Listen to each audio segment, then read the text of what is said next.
Hello. Welcome to the Good Hang podcast for your weekly dose of battery-filling conversation with your hosts, Julien Corrado, What's up? myself, Ariane, and our guest this week, the legendary Chops Wunda. Yee, what up, what up? Yeah. Welcome. It's so good to have you here. Good to be here. Good to be here. It's been a long time since we hung out. So I've known Chops for, I don't even know how long right now. Like I would say 20 years, but Chops is one of those people that he knows so many people that I thought I was friends with him for 10 years before he knew who I was. No, it's been a long time. Yeah, It's been a long time. probably 20. Probably Close to 20. Where'd you meet?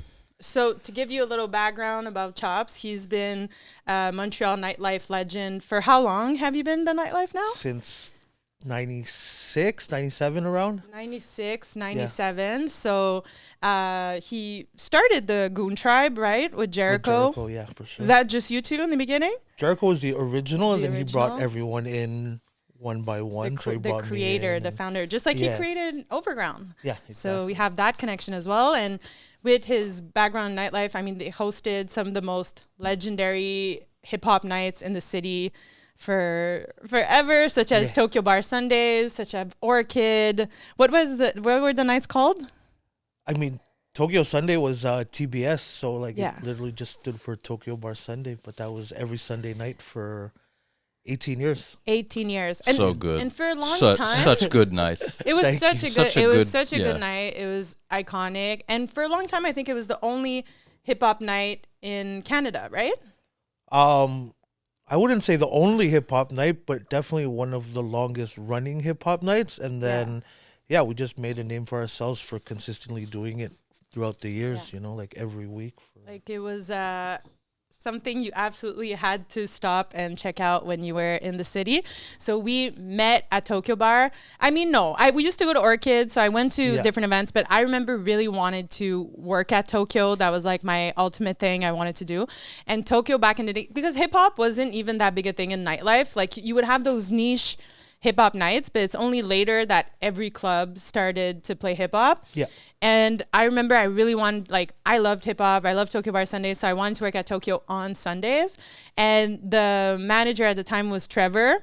He wanted nothing to do with me. Like, I would come every week and my friends would, like, introduce me and be like, she should work here. And he would be like, no. Like, I wasn't the type of girl that he'd like to work. see work there. That fit the Tokyo. Yeah, like they really like the girls with like short hair and tattoos and like really cool plateau girls. And Yeah. you know, I was not. Didn't I, make the cut. I had my, Yeah. my black hair extensions and my fake tan. I was coming straight from Fuzzy Brassard. They were like, no, you could go to Radio Lounge. Like we don't want Yeah. you here. And I like how he says, yeah. yeah, Yeah. I mean, it was Yeah. You could Tokyo go to really radio. had that, like, I guess, alternative style of bartenders, Yeah. kind of. So it was like every other place had the typical bartender look, I guess, you know, like, but Tokyo, they really went with that, yeah, tattooed vibe, like more hippie kind of, yeah. yeah. Yeah, So- at a time where like every club, the bartenders were like all very Barbie looking, like Exactly. like but they were like, no, this is like a cool spot. But it was funny because every night was such a different. Like Wednesday was rock night, Thursday was like McGill student night, Yeah. then Friday, Saturday was the more like whatever, you know, Commercial. and then Sunday was the legendary Tokyo Sundays. And so he ended up eventually saying yes, but I had to do rock night, which was like super quiet. There was like nobody there. And then eventually I made my way to Tokyo Bar Sundays. And you were the MC. yeah.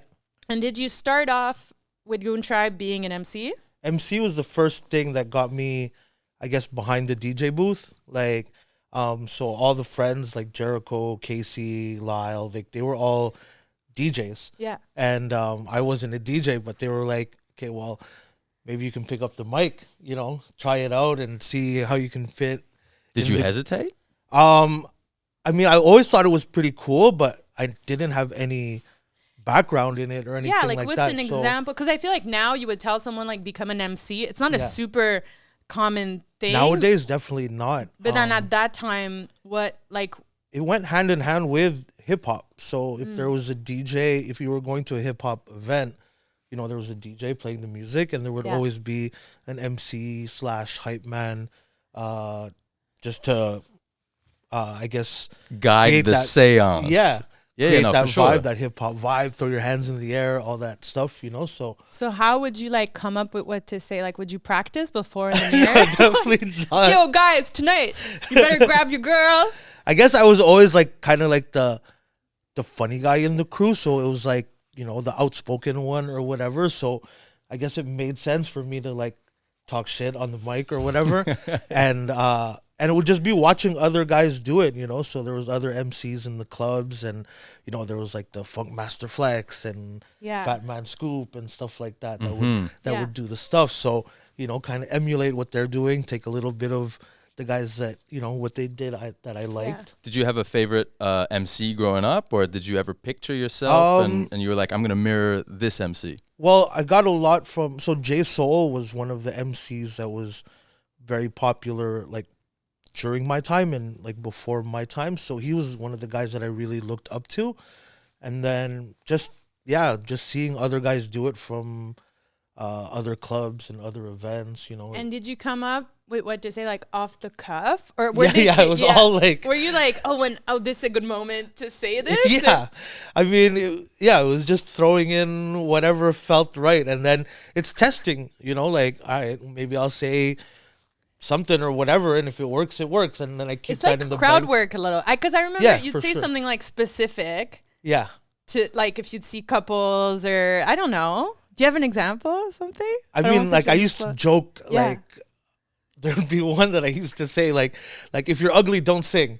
And then so that would make everyone sing because they're like, well, I'm not ugly, so I'm gonna sing. I like that. I like that. So like little stuff like that, Really and empowering. I Yeah. just tried to make it funny too, so it wasn't just too serious. People having fun also. Yeah, and then you can encourage them to buy drinks. Like if you're broke, like they used to do that a lot in songs. Like in the songs, like if you got a $20 bill, throw your hands up. You Yeah. know what I mean? So it's like, well, if you don't have money, then you're not throwing your hands up or whatever. But yeah, it was just, I guess, trial and error. And then throughout the years, you kind of have this little bag of things that you can just go to Yeah. easily. And I think I know that bag.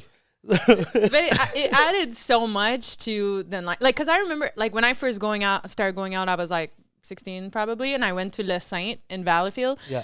And I think Shortcut was a big one Yeah. back in those days. And it was like you'd be at the club and there would be like alarms, smoke machines. We always joke about like the foam party. It was Yeah, like yeah, yeah. everything was Oh like my goodness. such a gimmick. Like What? nightlife was like freaking extreme crazy, entertainment, and the MC telling you what to do. And it was such a, I feel like we would go out at the time the club opened and stay till the end of the Till the night. very Like you'd end. party till 8 in the morning. Yeah. And then at that time there was even like red light and after hours. It was just like the party energy was insane. And I was talking to someone this week and they were like, now if you're going to throw a party, you do like a monthly. Like back Yeah. then you could do like, you guys would have a night every day of the week. yeah, we would be working 4 or 5 nights a week, and the parties were crazy. Like it was always a good time. It was like Wednesday through Sunday. There was always something Yeah, it was going bumping. on. Yeah, and Yeah. then even on nights off, we would be out. We would be going to support other places, going Yeah. to different clubs, and My Yeah. favorite was the Tokyo Summer Barbecue. oh yeah, Yeah. Oh my that goodness. was definitely one of That the, was That just was like so good. legend. I mean, Yeah. it's the best rooftop in the city. Mhm. You've seen like Kate Trinata do a set there. Mhm. Like Lunis would always Yeah. pop in. Like, and you guys did the last one, I believe, or you I did think it. we were there. I think the last one or the one Yeah. before, but definitely one of the Yeah. last ones we were there. I mean, we would be there. We weren't there at every single one of Yeah. them DJing or whatever, but yeah, whenever they It had, was such a cool melting pot because that, like, we were just explaining how like Thursday was a specific night, Yeah. Wednesday, whatever, but then the barbecue was like everyone just came in together and everyone was vibing. But it was such a cool melting pot of people. Like I think the coolest people I've ever seen in Montreal was. But like, it was the there. mix, though. Yeah. You're right. Like it was Yeah. all kinds of different people Yeah. on the Yeah. summer barbecue, and, yeah, and it the was just. hipsters, the hip hop heads, the house heads, like the. But Yeah. it made for the Everything. music to be just the cool mix between all the different Yeah. styles. Yeah. So everybody was just Yeah, it was cool because it was like an hour set of, you get hip hop for an hour, you'd get mashup for an hour, you'd get like, Yeah.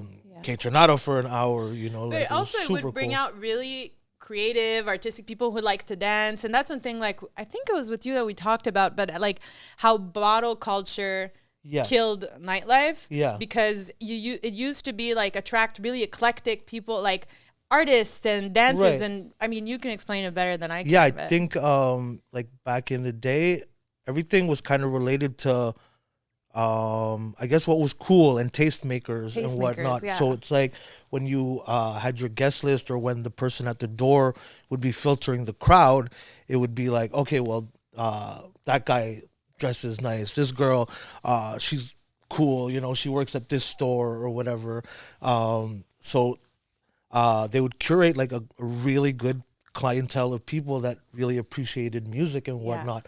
And then when bottle service came in, it was more about who had money and whatever. So it was like, so instead of picking out the cool people, it was really like, okay, who's well, got this guy, money? Who's most likely to drop? Yeah. And it became really also like sectional, I feel like, especially, I mean, a lot of clubs are still able to create that. You guys, I will say, like, the Goon Tribe as a whole, you brought community to nightlife. Even like in my life as a whole, you brought community in a sense that I think I come from a very like individualistic upbringing, and you guys just have this way of making feel everyone like they're at home. Like we would joke like Tokyo on Sunday is like church, but like actually many people knew each other from church, right? Would see each other at Tokyo that night, and it was really like we were all there together. So as much as you guys like Goon Tribe, mad like thug, you know, yeah. That was the image, but the vibe was so welcoming, which is funny.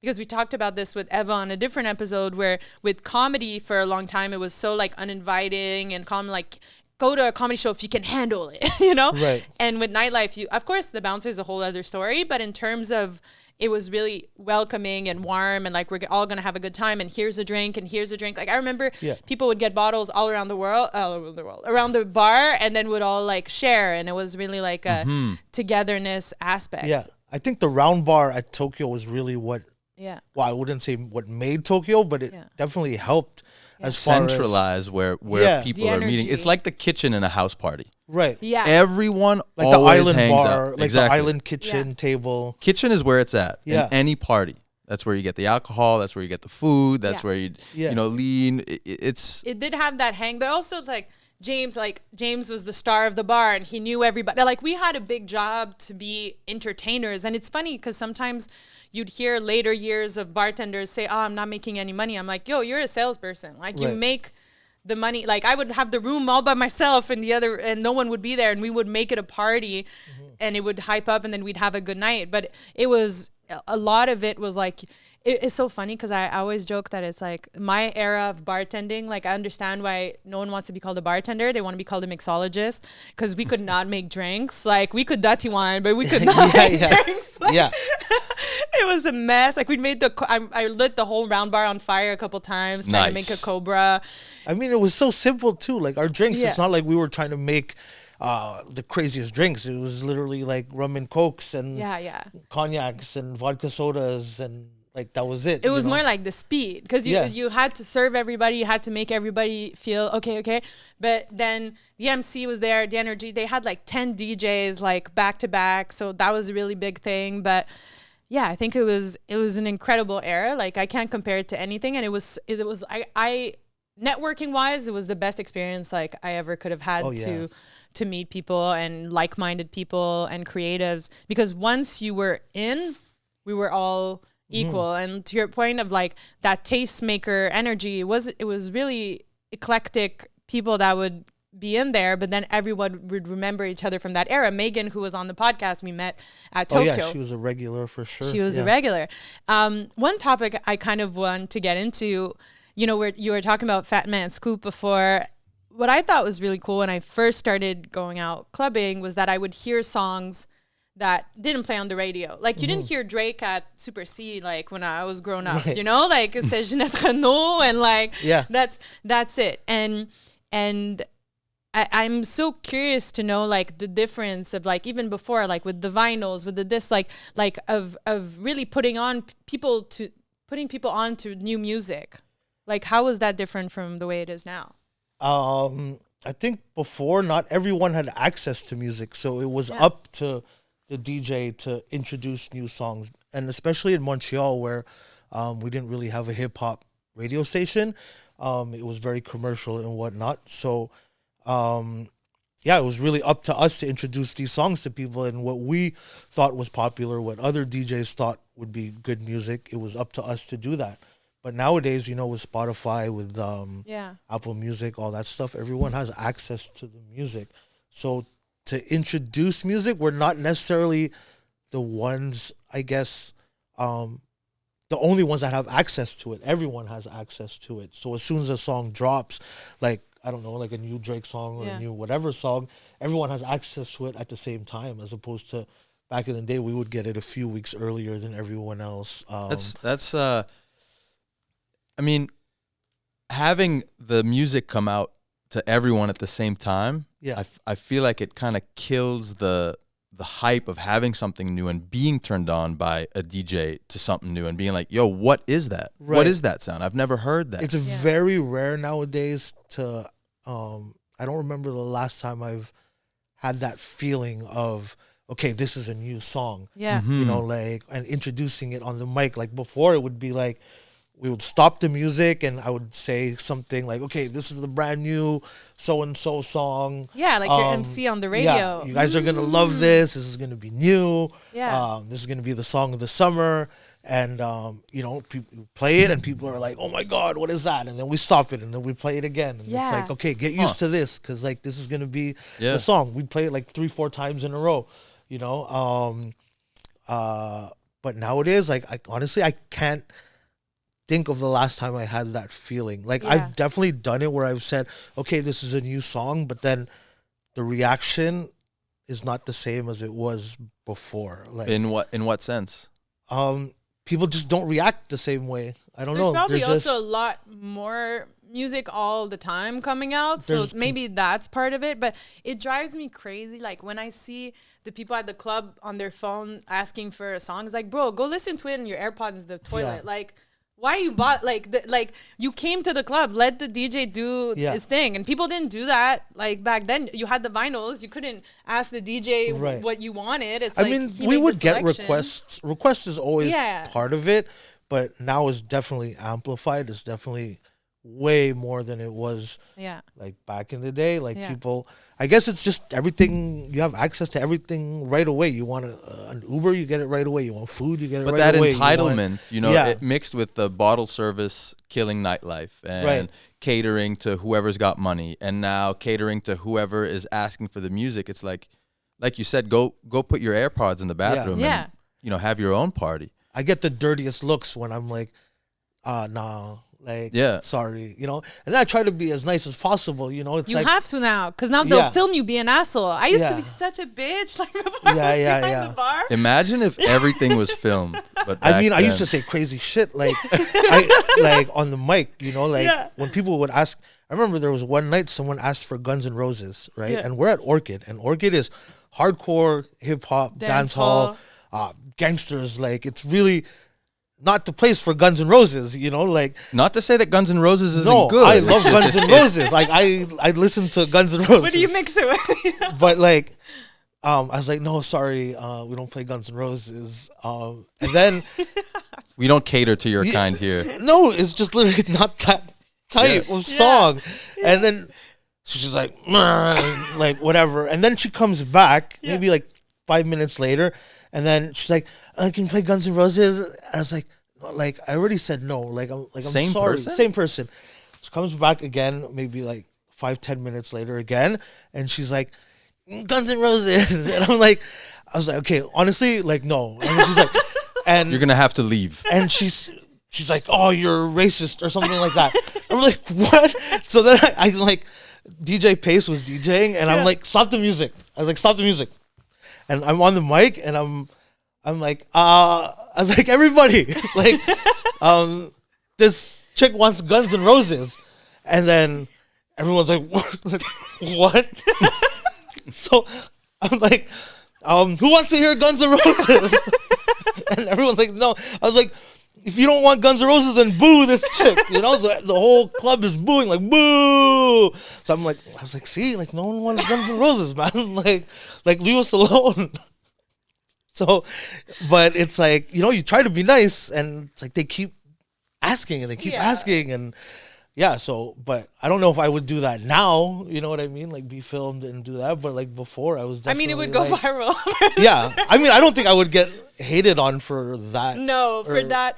Like it wasn't that bad, I guess, but it was like. But it's still fun. But it's at the same time, it's like people go to the bar, they go there to get drunk. So it's like you're gonna have to have the I would not have the patience today to deal with the people I was dealing with. Yeah. Back then, you know. I mean, there's DJs that are like Mike, like DeLeon, like he's the nicest when it comes to requests. It's like they'll request anything, and he'll be like, okay, like he'll play it like the next song. He'll play it, and then you guys are like, he sucks. Like, you're ruining everything for us. You're making us look bad. Like, because they'll ask me for the song, and I'm like, can you play Cotton Eye Joe? And I'm like, no, like I won't play it. And then that's a hard no for me. Yeah. No. And then Mike will play it. Well, maybe not that song, but like he'll definitely play the song that was requested. And I'm like, man, no.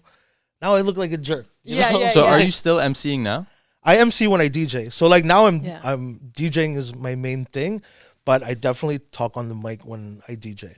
Like for sure. They used to have this event at Tokyo where they'd even have a drummer come in and drum, because Julian's a drummer. Okay. And he would drum to the songs as well, and he was emceeing. It was such a wild performance. Like sick. The energy was so cool. There was like nothing like it, really. Yeah, we would play the songs, and then sometimes play the acapellas of the songs, and then the drummer would just drum to the acapella, and that's cool. Whatever. That's for sure cool. Yeah, it was super sick. So we did that a few times, like a handful of times, 3-4 times. Yeah, and we had a lot like celebrities would pop into Tokyo, or even you brought Drake and Rihanna to Montreal in the early days. No. Yeah, first person to bring Drake to Montreal, I guess, like with the whole Orchid team and all that. Himansu and me and them, they were the first ones to bring Rihanna. I think I was hosting the party or something like that. But yeah, they were the first. So Rihanna was like 17. Drake had just gotten signed to Lil Wayne or whatever. So yeah. So this isn't Degrassi Drake. Like right Best after. I ever had Drake. Yeah, pretty much. Best I ever had Drake. Like after his first big song, and yeah, so. And what were the nights that you thought were the most like legendary? Like if you could go back to that era, like. I mean, Rihanna was definitely one of the craziest nights ever, because it was the music anniversary one year. So, I think it was the Glow in the Dark tour with Kanye West. So, Rihanna was opening for Kanye, I think, that time. Okay.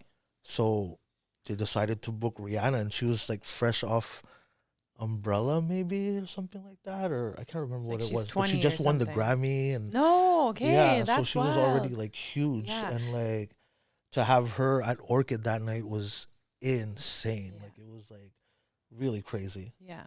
But other legendary nights, like I mean, there's so many like celebrity nights that we've had that were just like what is going on? Like, you know, like when we had like Jamie Foxx show up at Tokyo, and like, really, like randomly, it's like Jamie Foxx is here, and I'm like, what the hell? Like he's here. What do you do different when Jamie Foxx is in the building?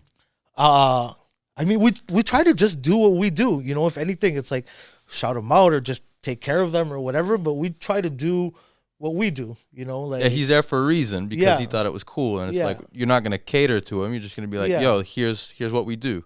I mean, we try to, like, if we know that an artist likes a certain thing, then maybe we'll play a little bit of that music. But in general, it's like Tokyo Sunday, we had our identity, I guess. You know, this is what we do. We play hip hop, we play dance hall. We, you know, like it's just a fun vibe, and that's what we're known for. So I love it, because build it and they will come.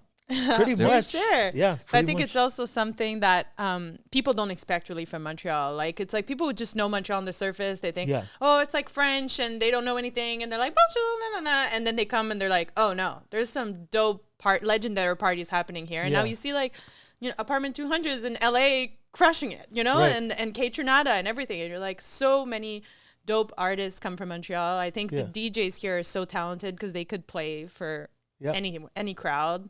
It's really special. Yeah, you have like the 8-tracks, Kate Trinatas, like all types, you know, and they're from here. So it's like, I think what was dope is that growing up, because we didn't, like, I guess we're like all kind of like hip hop heads, but because we didn't have hip hop on the radio, we were also listening to whatever was on the radio. So you had all the different styles of music that played on the radio that we were, I guess, inspired by or still influenced by. Yeah. You know, so growing up, I'm a hip hop head, but, you know, in the 90s, we were listening to grunge and rock and, you know, pop music and whatever, you know. So that being blend. open to all that other stuff, like, helped us, I guess, too, with where we're at, you know, being able to cater to everyone. Yeah, for sure. Yeah. Okay, I want to play a little game. The podcast goes by real quick, Okay. but it's a new thing we're doing. So I want to do where we name each our crush of the week and our ick of the week. So, but it doesn't have to be a person. It could be like a random thing. So I'll start, for instance. So my crush of the week, like highlight, was the eclipse. I think they did incredible PR. Like they, at first, I like didn't know if I was gonna be into it. I was like, oh, it's kind of nerdy, you know, and it was actually like really cool, and I'm glad I got my glasses, and it was kind of fun seeing everyone look so dorky. Yeah, that made me really happy. Like all the pictures, just like they're like, oh, losers, but like I was one of them. Like it was way cooler than what I thought it was gonna be. Yeah, like it was super cool. It was sick. Like I was like, I was with my boy P Mac, and we got glasses maybe like 10 minutes before. We're like scrambling downtown looking for glasses. And like, you know, they're sold out everywhere. And finally we found a place, and she's like, well, I only have one. It's like, I guess we're going to share. But like seeing them through the glasses was kind of cool before it happened, like before the actual eclipse. Yeah.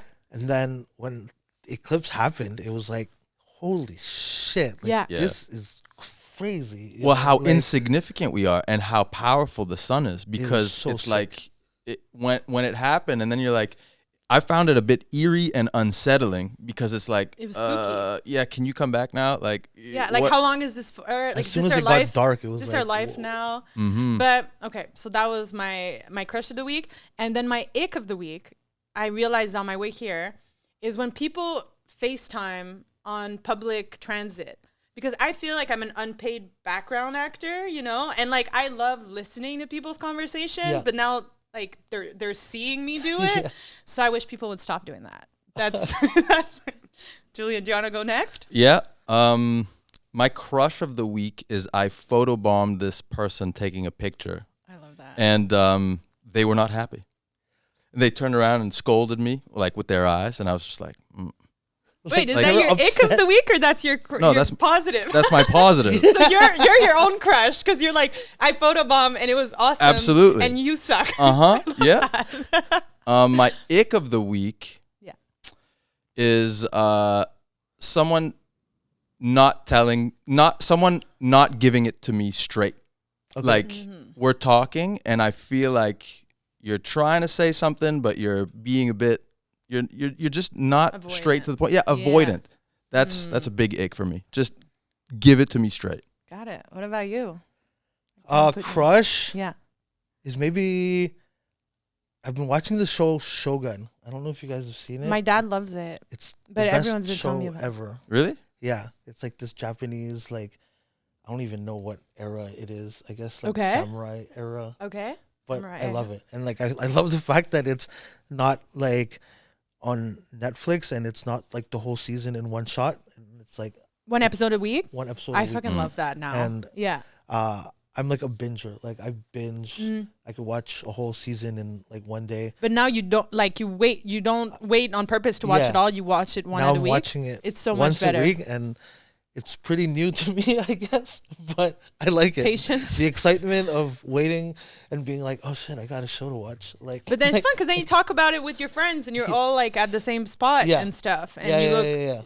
And it's like the music too. It's like if everything is out at once already, it's like you binge. You're half. There's no excitement, and then quick it's done. gratification. What is it? Yeah. Like instant gratification. Yeah. Same. Yeah, so I'm enjoying that waiting, that anticipation of, it's like, okay, my show is coming out this week. Yeah. Like back in the day when, like, I don't know, Fresh Prince would be like once a week. It would be like, okay, it's Thursday or whatever. Yeah. It's Fresh Prince Day, you know? Like, it's the best. Yeah. So like, I think I'm having fun with that. I like that. And what's your? I guess it might go back to what you were saying about phones.